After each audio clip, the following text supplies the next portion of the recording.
بسم اللہ الرحمن الرحیم۔ السلام علیکم۔ مظفر آباد ٹائیگر فائنل میں پہنچ گئی۔ انور علی نے آل راؤنڈر کارکردگی کا مظاہرہ کرتے ہوئے ایک بار پھر تمام تر توجہ اپنی جانب مبذول کر لی، جبکہ شعیب ملک چھا گئے مشکل شاہ کے تابڑتوڑ حملے۔ آج کے زیر نظر ویڈیو میں آپ بھائیوں کو اسی بارے میں بتائیں گے، مگر مزید تفصیل میں جانے سے پہلے اس ویڈیو کو لائک کریں اور کمنٹ سیکشن میں آپ بھائی مجھے اتنا ضرور بتائیں مشکل شاہ، شعیب ملک اور انور علی جیسے کھلاڑیوں کو کیا موقع ملنا چاہیے یا نہیں۔ اس حوالے سے کمنٹ سیکشن آپ کے کمنٹس کا منتظر رہے گا۔ Kashmir premier league KPL qualifier match میں مظفر آباد ٹائیگر نے راولا کوٹ ہاکس کو 7 رن سے شکست دے کر ایونٹ کے فائنل میں کوالیفائی کر لیا۔ مظفر آباد ٹائیگر نے پہلے بیٹنگ کرتے ہوئے مقررہ اوور میں 8 وکٹوں کے نقصان پر 164 رن بنائے۔ انور علی کی بات کریں تو انہوں نے انتہائی جارحانہ بلے بازی کا مظاہرہ کیا، شاندار 57 رن بنائے۔ تاہم دوسرے اننگز میں راولا کوٹ کے 165 رن کے ہدف کے تعاقب میں وقفے سے وکٹیں گرتی گئی۔ بیٹنگ ٹیم کے حسین طلعت نے شاندار 52 رن کے اننگز کھیلی۔ دانش عزیز نے بھی جارحانہ بلے بازی کا مظاہرہ کیا، تاہم ٹیم کو فتح کے قریب لا کر اسیل تنویر کا شکار بنے اور یوں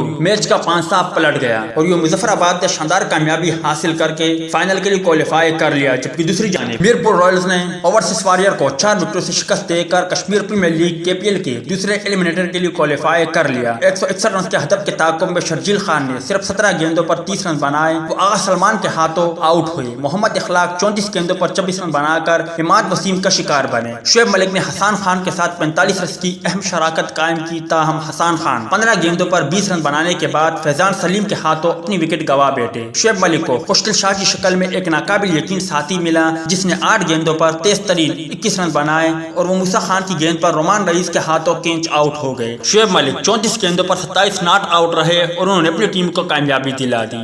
اب آپ بھائیوں سے آخر میں ایک درخواست ہے کہ کیا شعیب ملک، انور علی، مشکل شاہ، دانش عزیز اور چند ایسے اور بھی کھلاڑی ہیں KPL میں، کیا انہیں موقع ملنا چاہیے یا نہیں؟ اس حوالے سے کمنٹ سیکشن آپ کے کمنٹس کا منتظر رہے گا۔